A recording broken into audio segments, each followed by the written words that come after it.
Bueno, Dios les bendiga. Esta es la tercera clase del bautismo virtual, ¿cierto? En este grupo tenemos varias personitas y hay algunas que van más adelantadas que otras.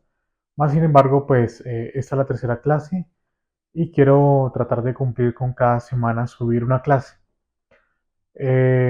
Póngase cómodo, como siempre le digo, póngase cómodo. Hoy la clase eh, va a tratar de un tema un poco profundo, pero un tema que nos va a ayudar a entender un poco más sobre el bautismo y específicamente en la persona de Cristo, cómo fue el bautismo para Cristo y cómo, qué connotaciones y desafíos tuvieron para Jesús, para Jesucristo el bautismo y qué seguramente qué retos y desafíos va a tener el bautismo para usted. Entonces póngase cómodo. Yo estoy grabando el video en este momento a altas horas de la noche, está lloviendo. Ahorita me voy a preparar un buen café. Si usted se puede preparar un buen café, si es de tarde, hágalo, o si es de mañana o de noche, póngase cómodo, aliste sus apuntes, porque también voy a pedir fotos de apuntes. Entonces, para que usted solamente no vea la clase, sino que también tome apuntes al final de la clase, al final de las 15 el número de clases necesarias que tengamos, eh, voy a pedir pues la calidad de apuntes, ¿cierto? Que usted haya tomado nota. Entonces, póngase cómodo, vuelvo y le digo, y vamos a orar para entrar en materia. Dios, te queremos dar gracias por esta noche, Señor. Ven y trabaja en nosotros. Guárdanos conforme a tu obra, Dios. Háblales a esas personas que han decidido tomar esta clase de manera virtual. Gracias por las personas que están al día, por las personas que no están al día. Oramos para que se pongan al día, Dios. Y sé tú poniendo todo en orden, Dios, para que podamos estar hoy en esta clase. Cualquier ruido, cualquier distracción, hazla a un lado, Señor, y que las personas se gocen tanto como yo me gozo haciendo esta clase. Se gocen las personas que participan del grupo de bautismo de Reforma y Fuego para las Naciones de manera virtual. Bien, bueno, entonces vamos a tener hoy una navegación por el Nuevo Testamento. Más que todo, anteriormente habíamos hablado sobre, sobre algunos tópicos y desafíos, sobre algunos tópicos sobre la sangre de Jesús, ¿cierto? La anterior clase, la segunda clase fue sobre la necesidad de cómo en el antiguo pacto o en el antiguo testamento se llevaba toda una ordenanza de sacrificios y de rituales basados en lo que Moisés observó en el monte Sinaí, en la revelación de Dios, como también lo detalla Hebreos y lo detalla el libro de Éxodo y Levíticos, aunque estos modelos y estas figuras de cómo iba el tabernáculo, pues es un paralelismo y algo muy semejante a los rituales al diseño divino del tabernáculo y de la expiación del pecado. Dicho eso, también hablamos sobre la sangre de Abel, sobre la sangre de Jesús, como la Biblia también dice en Levíticos 17 que sin derramamiento de sangre no hay remisión de pecados. Observamos también Isaías 53 si no estoy mal. Y hoy vamos a ir a Romanos. Vamos a ir a Romanos. Vaya con usted conmigo a Romanos. Romanos, ya le digo qué capítulo, si no estoy mal, está cerca eh, del capítulo 6. Vamos a ir a Romanos capítulo 6. Ahí vamos a navegar un poco y luego vamos a ir a Juan, Juan y Mateo, ¿cierto? Juan capítulo 3 y seguramente Mateo capítulo 4 con Mateo capítulo 3. Entonces, sin embargo, estamos ahorita en Romanos capítulo 6, ¿cierto? Recordemos que esta carta fue escrita por, por Pablo, ¿sí? Su antiguo nombre era Saulo, el cual perseguía a la iglesia, pero en Hechos de los Apóstoles usted va a notar la conversión de Saulo, camino a Damasco, y todo lo que le tocó vivir a Pablo a causa de también a causa de su historia de vida como perseguidor de la iglesia cristiana, como celoso judío de la ley, también pues porque él era un fariseo de fariseos, es decir, él era estudioso de la Torá, y su rabioso maestro pues era un maestro muy destacado de la época y celoso de la ley.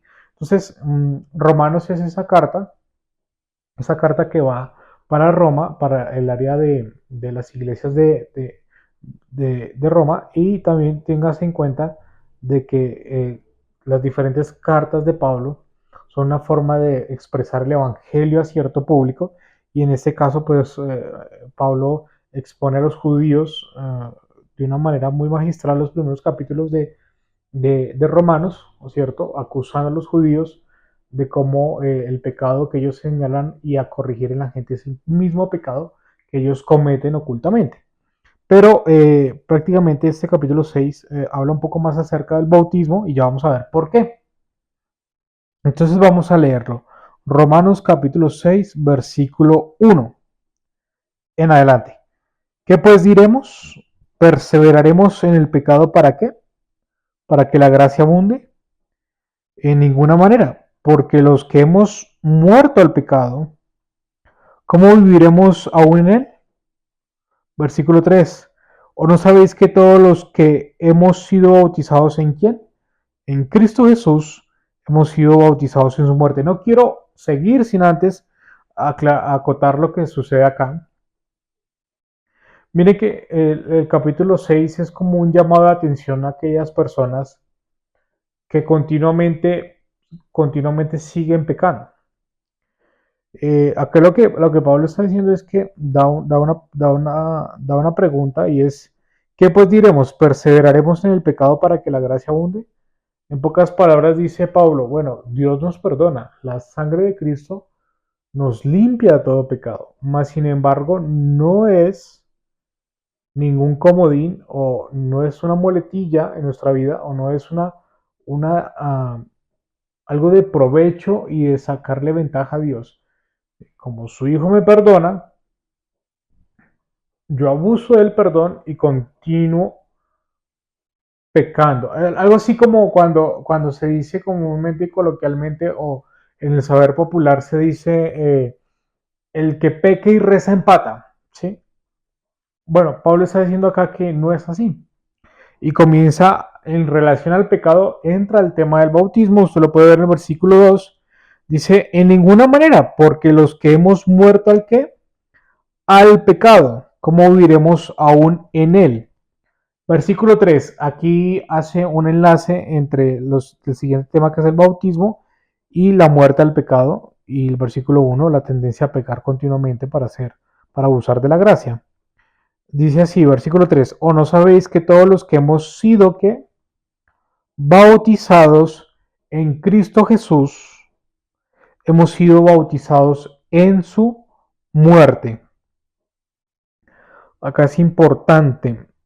¿O no sabéis que todos los que hemos sido bautizados en Cristo Jesús hemos sido ¿qué? Bautizados en su muerte? Versículo 4. Porque somos sepultados juntamente con Él para muerte. ¿Por qué? Por el bautismo, a fin de que como Cristo resucitó de los muertos, por gloria del Padre, así también nosotros andemos en vida nueva. Acá hay varias fases en el bautismo. Lo que está diciendo Pablo es un símil o un paralelismo también, ¿cierto? Del acto del bautismo y de la muerte de Cristo. Por un lado tenemos el acto del bautismo y por otro lado tenemos la muerte de Cristo, ¿cierto? Entonces, nótese acá, nótese acá que el acto del bautismo, nótese acá que el acto del bautismo es un acto en el cual la persona se sumerge al agua, ¿cierto? Y en ese punto, si usted lee bien el texto, lo está comparando con el sepultamiento o el entierro de Jesús en la tumba. Los que hemos sido, dice acá, porque los que hemos sido bautizados en Cristo Jesús, hemos sido bautizados en su muerte, ¿cierto? En su muerte, porque somos sepultados juntamente con Él. Cuando usted ingresa al agua, usted está siendo sepultado juntamente con Cristo, pero cuando sube del agua, usted está siendo resucitado, a fin de que como Cristo que resucitó de los muertos para la gloria del Padre, así también nosotros andemos en vida nueva. Podría decirse que el bautismo es una señal de una vida nueva. Entonces, como le acabo de explicar, cuando la persona se sumerge al agua, está siendo en teoría sepultado. Esa vieja naturaleza, esa antigua vida está siendo sepultada y hay un antes y un después en el bautismo. Quiero entrar en otra parte, no sé si lo había tocado en las clases anteriores, pero así como Cristo resucita, nosotros también subimos del agua y somos resucitados con Cristo para una vida nueva, dice la Escritura. Y es una vida nueva, ¿sabe por qué? Si ya dije esto en las anteriores clases y si usted ha estado muy juicioso con cada clase, lo va a recordar mejor que yo, pero vale aclarar esto y es que el bautismo es un mensaje. El bautismo es algo de obediencia, el bautismo es una confirmación de nuestra creencia y a Dios le agrada la obediencia, a Dios le agrada el hacer las cosas en orden. La Biblia dice que el que creyere y fuere bautizado, ¿cierto? Eso es verdad. Mas, sin embargo, el bautismo es un mensaje para la comunidad. Cuando Juan el Bautista bautizaba en el río Jordán, dice la escritura, usted lo puede leer ahí, en los primeros capítulos de Mateo. Usted se va a dar cuenta, sobre todo Mateo capítulo 3, si no estoy mal. Vamos a ir allá. Vamos a ir allá para Mateo capítulo 3. Vaya buscándolo. Yo lo tengo acá. Y Mateo capítulo 3 es sinceramente uno de los bautismos más importantes y es el bautismo de Jesús. Mateo capítulo 3, versículo 13. Y predicación de Juan el Bautista es el capítulo 3. Pero mire, dése cuenta que Juan el Bautista bautizaba a la gente enfrente de todo el pueblo, porque el río Jordán era un punto en donde había mucha afluencia de gente y más porque todo el mundo tenía a Juan el Bautista como profeta. El pueblo, sí, la clase obrera o la clase del común, que no eran los religiosos, aunque los religiosos también acudían a las predicaciones de Juan el Bautista, más sin embargo, el río Jordán era un río donde había mucha afluencia de gente y cuando las personas se bautizaban para perdón de pecados y arrepentimiento de pecados, más que todo, eran vistas por todas las personas. Entonces, el bautismo era una señal en este caso, de la creencia en Jesús. En la iglesia primitiva, y también lo narra Hechos de los Apóstoles, cuando Felipe bautiza al etíope, pues es un acto que se hacía frente a mucha gente. Y si usted se pone a pensar, la vida cristiana es un acto donde la gente lo está observando a uno. Sí, la gente sabe que uno es diferente. La gente sabe que usted no tiene el mismo pensamiento de los demás. La gente sabe que usted tiene un ritmo de vida distinto y diferente. La gente sabe que usted profesa una fe. La gente sabe y discierne o siente que usted porta el Espíritu de Dios. Y si usted es una persona entregada a Dios, la gente sabe y discierne y se nota que usted porta el poder de Dios.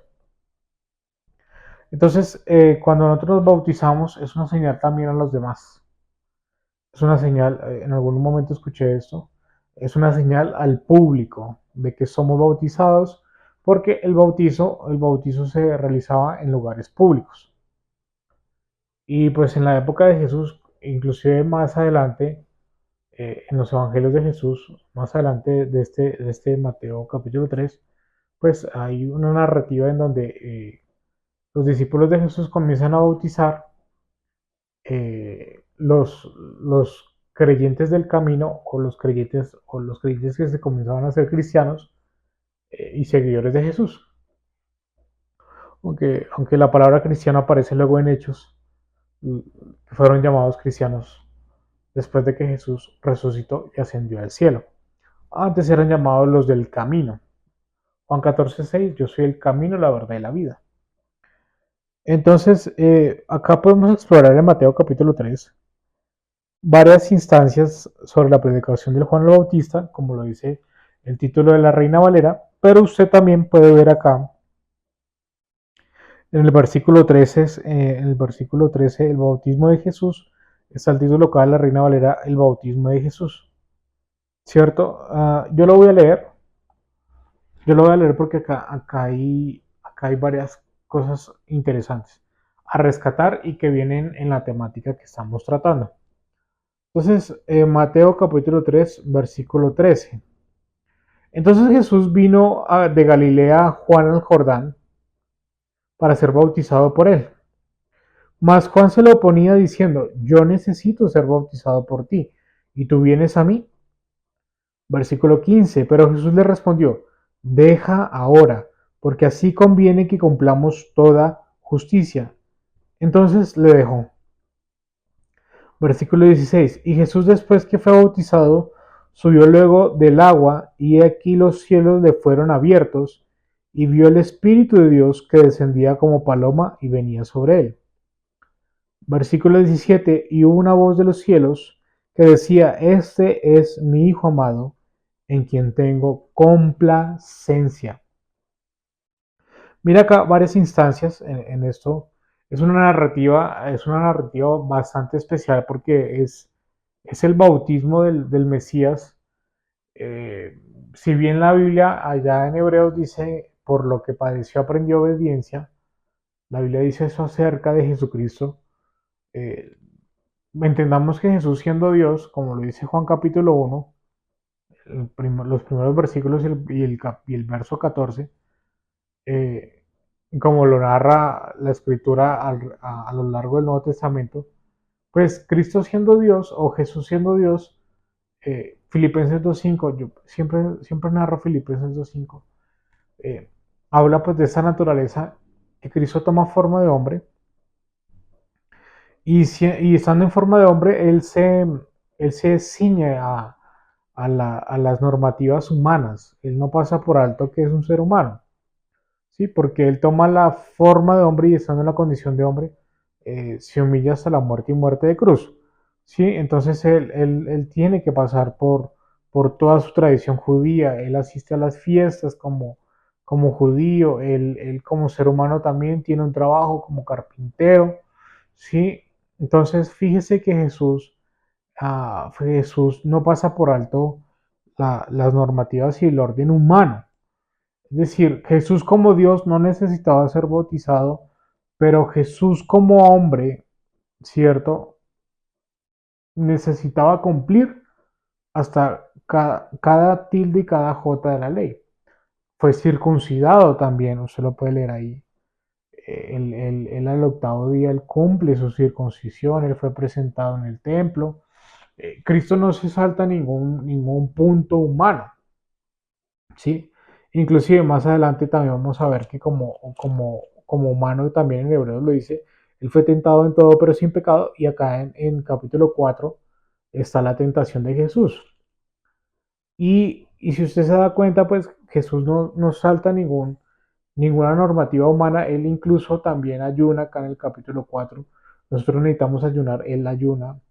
Él como hijo de Dios utiliza como humano la herramienta de la oración.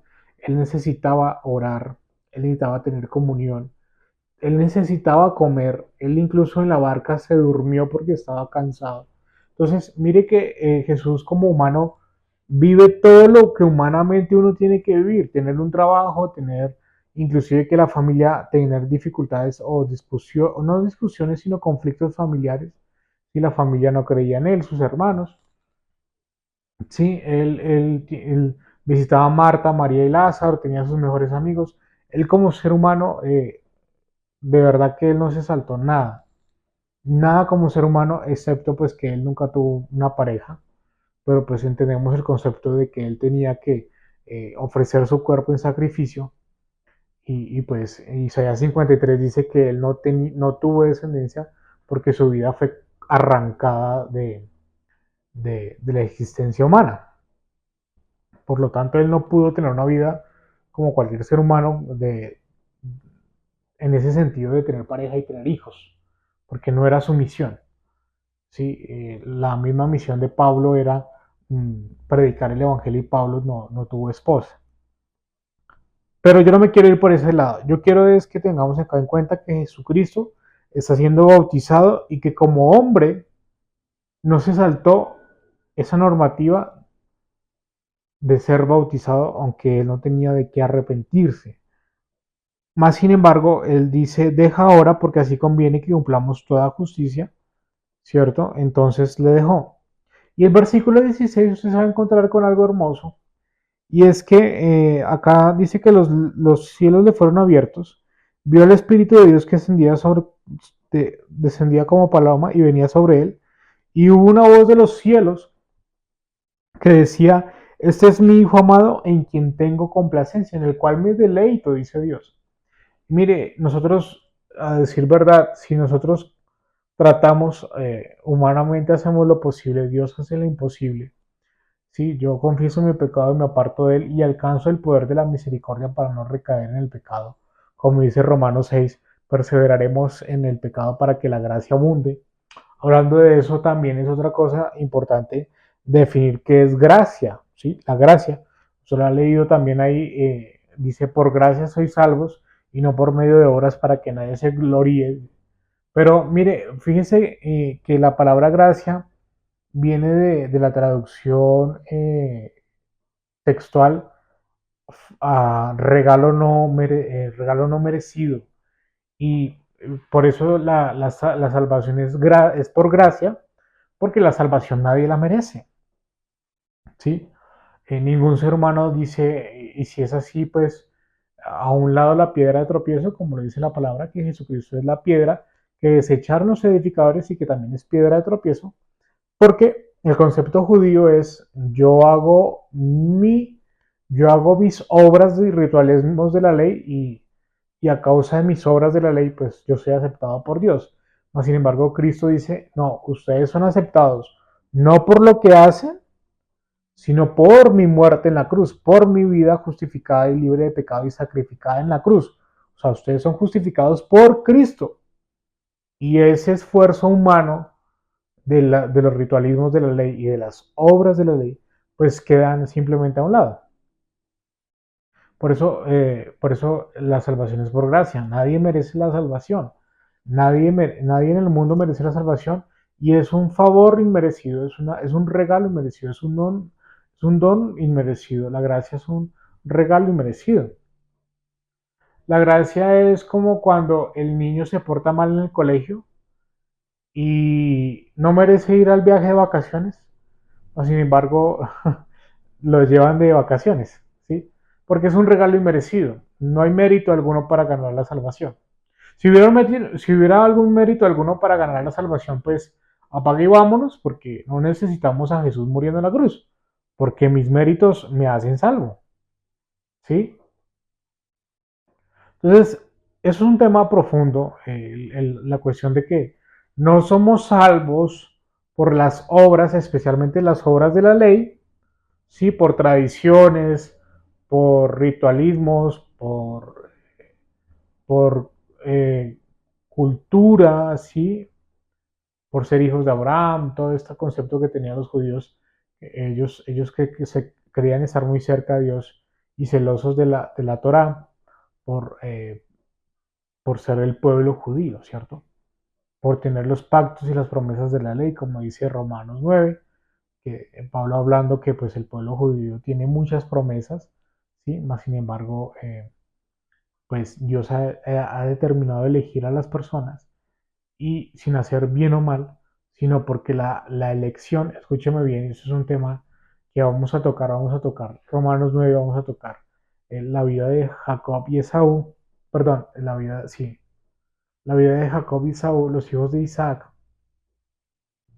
y cómo Dios escoge sin hacer bien o mal. Y volviendo al punto de anclaje de esto, pues el asunto es que Cristo está siendo bautizado, está haciendo algo por obediencia, ¿sí? Y Dios le dice, este es el Hijo en el cual yo me complazco. Este es el Hijo en el cual me deleito, ¿sí? Entonces, fíjese que nosotros al determinar, seguir el orden del bautismo y al determinar que usted esté viendo este video en este momento, yo le felicito. Si ha visto este es el tercer video. Si usted ha visto este tercer video, pues comente ahí en la caja de comentarios cómo le ha parecido el curso, cómo le ha parecido hasta ahora. Hemos tocado varios temas, pero vamos al paso, vamos desmenuzando un poco eso también, ¿sí? Y bueno, lo felicito si usted ha llegado hasta este punto, porque no es fácil, ¿sí? Son casi 45, una hora que tenemos que estar frente a una pantalla, pero creo que Dios exactamente ve ese esfuerzo, lo ve a usted y dice, este es el Hijo en el cual me complazco. Miren, cuando uno continúa leyendo el Evangelio de Mateo, uno del capítulo 3 termina en el versículo 17 y llega al capítulo 4 y el título que hay acá es la tentación de Jesús. Entiéndase que acá lo primero que usted va a observar es que la persona de Cristo va a ser cuestionada, va a ser probada, va a ser testeada, ¿sí? La persona de Cristo en el capítulo 4 va a ser desafiada por Satanás, ¿sí? ¿Por qué? Porque Cristo estaba obedeciendo a Dios y Dios estaba deleitando en él. Recuerde que usted de pronto se ha escuchado, bueno, si está en este grupo de bautizo, usted debe haber escuchado la historia de Job y Dios era una persona que también se deleitaba en Job. Cuando Satanás allá en el capítulo 1 del libro de Job antes de Salmos, ¿cierto? Usted lo puede buscar ahí. Cuando Satanás llega, dice que se reunieron los hijos de Dios y Satanás tiene un diálogo con Dios y Dios le dice, habla muy bien de Job, ¿no has considerado a mi siervo Job, varón justo y perfecto que no hay nadie como él en la tierra? ¿Sí? Dese cuenta que lo que llega a Satanás es a pedir, bueno, zarandiemos un poco a Job porque usted se deleita en Job, pero hombre, déjeme, yo lo pruebo. Esos últimos días he estado estudiando un poco, Dios me ha permitido estudiar un poco también la función de Satanás. Porque fíjese que Satanás, si usted estudia bien la historia desde el Génesis hasta el Apocalipsis, Satanás no hace algo sin el permiso, sin el favor, sin el permiso y sin el alcance de Dios. Y lo decía muy bien el estudio que hacía, Satanás es como un tipo de un fiscal o de un acusador, como lo dice Apocalipsis, ¿sí? Y en este caso en Job, Satanás viene a cuestionar a la persona de Job y pues Dios le permite que toque a Job, en pocas palabras, que lo tiente. Yo creo que una de las personas usadas por Satanás, no directamente sus amigos, pero sí su esposa es cuando ve a Job en su dificultad más alta y le dice, maldice a tu Dios y muere. Entonces, y que era el objetivo de Satanás, era que Job blasfemara el nombre de Dios. Y Job era una persona que obedecía mucho a Dios. Mírese que cuando Cristo obedece a Dios, al Padre, Cristo en su condición como hombre, ¿sí? Porque si la Biblia dice que Cristo, por lo que padeció, aprendió obediencia, como Dios, él no tenía que aprender eso. Eternamente Dios el Padre, eternamente Dios el Hijo, eternamente Dios el Espíritu, comparten una coinonía, comparten una deferencia, comparten una honorabilidad continua y recíproca, y ellos nunca están en desacuerdo. Eternamente han vivido así. Pero como el Hijo, Dios el Hijo, toma la forma de humano, como hombre él sí tenía que aprender. Y vino a ser autor de eterna salvación. como lo dice allá el capítulo de Hebreos 5 y 7, ¿cierto? Del orden de Melquisedec, como vino a ser sumo sacerdote, ofreciendo su propio cuerpo en sacrificio para perdón de pecados. Y ahí está el capítulo 4, volviendo al tema, perdón. Volviendo al tema de Mateo capítulo 4, sí, pues usted se va a dar cuenta que Dios se complace en su Hijo, pero Satanás, se le permite a Satanás ir a tentarlo, ir a probarlo. Y acá, uno de acá puede uno sacar toda una clase y uno también puede deducir lo siguiente, queridos alumnos, y es que entre más usted obedezca a Dios, más va a ser probado, más va a ser tentado, más va a ser zarandeado. Porque el reino de las tinieblas lo que quieren causar en usted es desobediencia. Y si el reino de las tinieblas causa en usted desobediencia, usted ya hace parte del reino desobediente de las tinieblas, ¿sí? De la rebelión, de la rebeldía, de la anarquía, del reino de la oscuridad. Muchos afuera en el mundo practican injusticias, practican pecado, practican alevosía, alevosamente roban, alevosamente la malicia indígena que tiene el colombiano, ¿sí? Pero si usted está teniendo esta clase, vuelvo y digo, si usted llegó hasta acá, comente en los comentarios cómo le ha parecido la clase, qué pregunta tiene, comente en el grupo de WhatsApp y dése cuenta que usted va a ser probado.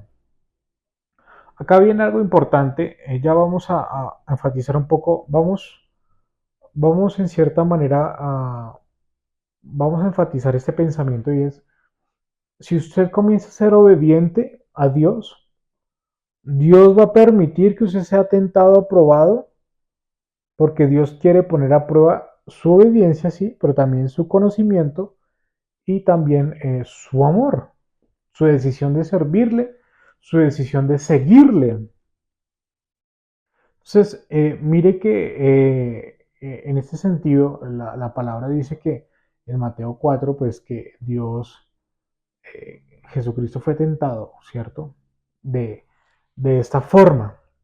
Ahora, yo qué puedo decirle a usted de esta situación. Usted va a ser tentado. Cuando un nuevo creyente, cuando un nuevo creyente comienza a creer,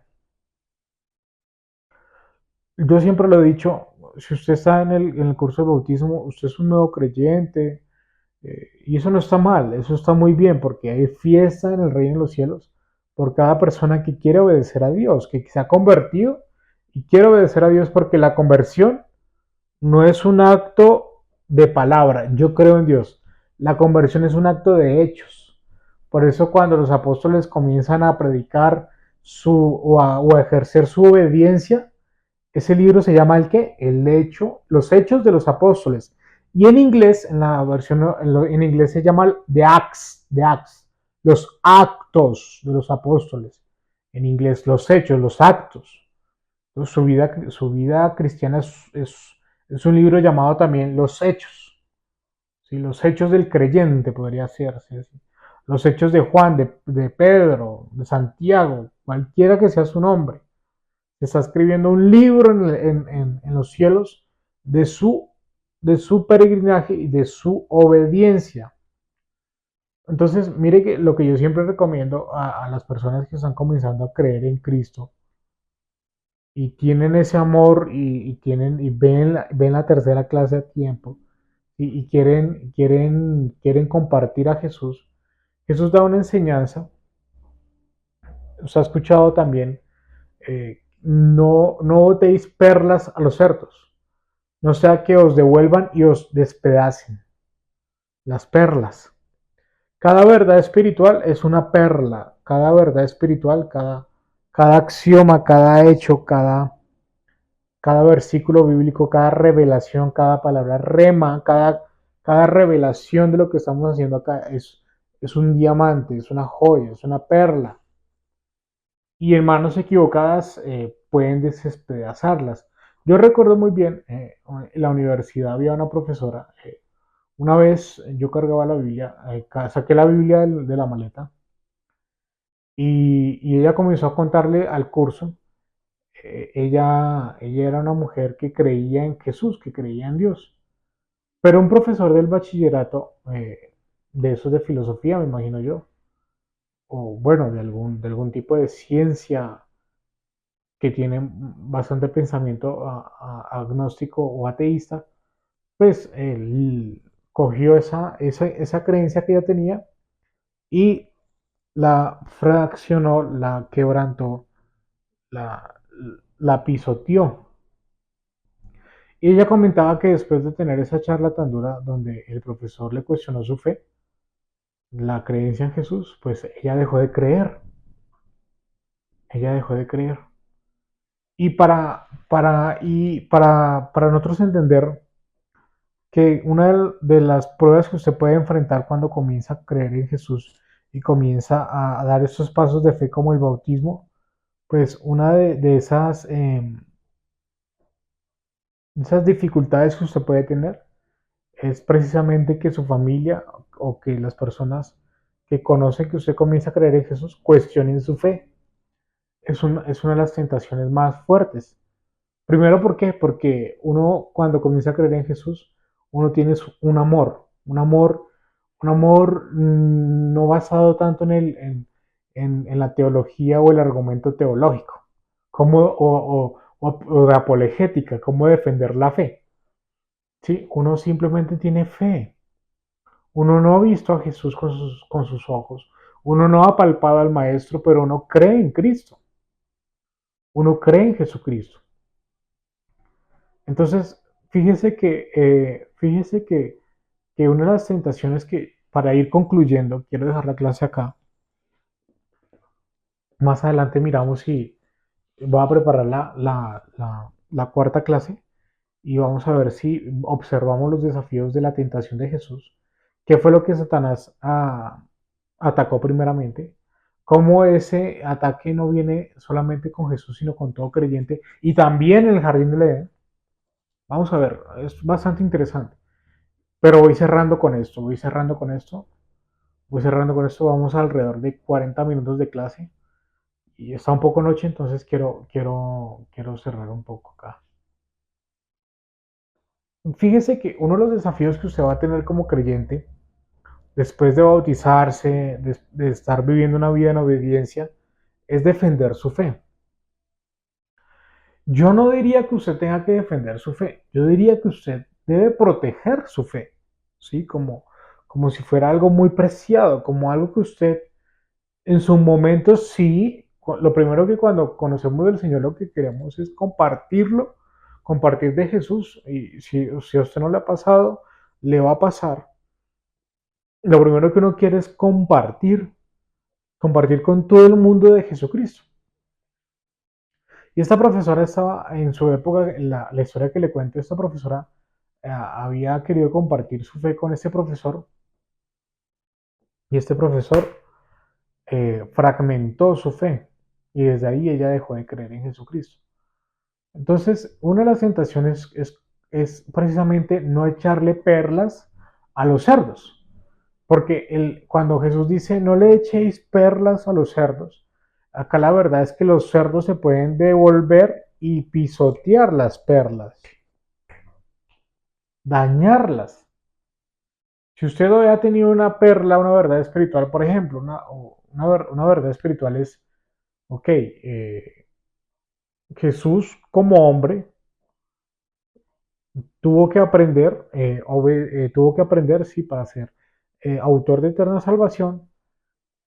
También mm, el bautismo y la muerte de Jesús son equiparables, son ejemplificables, son comparables, ¿cierto? Y bueno, ¿a qué me refiero con verdad, verdad o rema o palabra o perla? Usted en su vida, cuando usted ha escuchado la palabra de Dios, en algún momento esas verdades, Juan 3:16, De tal manera amó Dios al mundo que ha dado su único Hijo para que todo aquel que crea no se pierda más, tenga vida eterna. Pues esa verdad en usted hizo clic y por el Espíritu Santo usted comenzó a ser conviccionado de justicia, juicio y pecado y usted comenzó a creer en Dios. ¿Sí? Mas, sin embargo, no quiere decir que esa verdad o esa perla sea para mostrársela en su crecimiento espiritual a cualquier persona. Entonces yo diría que la fe tiene que cuidarse. Si bien el bautismo, para ir concluyendo, si bien el bautismo es, es un mensaje también al público de que usted es cristiano, también es un reto y desafío saber cómo guardar su fe, cómo. Suena un poco contraproducente porque lo que uno más tiene que hacer es hablarle a la gente sobre la fe, pero también es bíblico saber en qué momento y cómo hacerlo, ¿cierto? Bueno, creo que llegamos hasta acá. En conclusión, me gustaría concluir con usted varios tópicos acá. Va a ser un resumen rápido. Bueno, Romanos 6, lea Romanos 6, los primeros 4 o 3 versículos, léalos una y otra vez. Se va a dar cuenta que Pablo dice que la gracia no es para abusar de la gracia, ¿sí? Porque Dios nos ha dado el poder de morir al pecado y cómo vivir aún en él, dice esos primeros versos del capítulo 6 de Romanos. Y también cómo equipara el bautismo con la muerte. Yo me hundo en las aguas, soy sepultado como Jesús, me levantan de las aguas, salgo de las aguas y soy resucitado como Jesús. Para una vida nueva, concluye el versículo, ¿cierto? Leímos también Mateo, y leímos pocos versículos, pero creo que la clase ha sido de provecho. Leímos también Mateo capítulo 3, cómo Cristo obedeció el tránsito como hombre que él tenía que hacer y cómo el Padre se deleitaba en él. Como el Padre delante de todo el mundo dice, este es mi Hijo amado en el cual tengo complacencia. Y no leímos parte de Mateo capítulo 4, que es la tentación de Jesús, pero fue lo que nos ancló o nos anidó a la conclusión de esta clase y es precisamente eso, que obedecer a Dios, lo vimos también, anunciamos un poco o lo relacionamos con el primer capítulo de Job, de cómo en algún momento podemos llegar a ser probados o zarandeados precisamente por nuestra obediencia a Dios. Entonces, Dios los bendiga. Hasta acá va la clase, la tercera clase. Por favor, escríbame si llegó hasta este momento. Escriba en el grupo de WhatsApp. Dios los bendiga.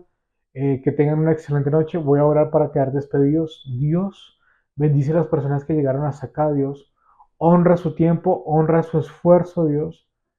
Y Padre, yo sé que las personas que se van a graduar de este curso son las personas que van a poder defender su fe en su momento, porque porque Dios, porque tú premias la obediencia, tú premias el honrarte y tú premias el tener por alto tu espíritu y tu palabra, Dios. Entonces, gracias por las personas que llegaron hasta acá.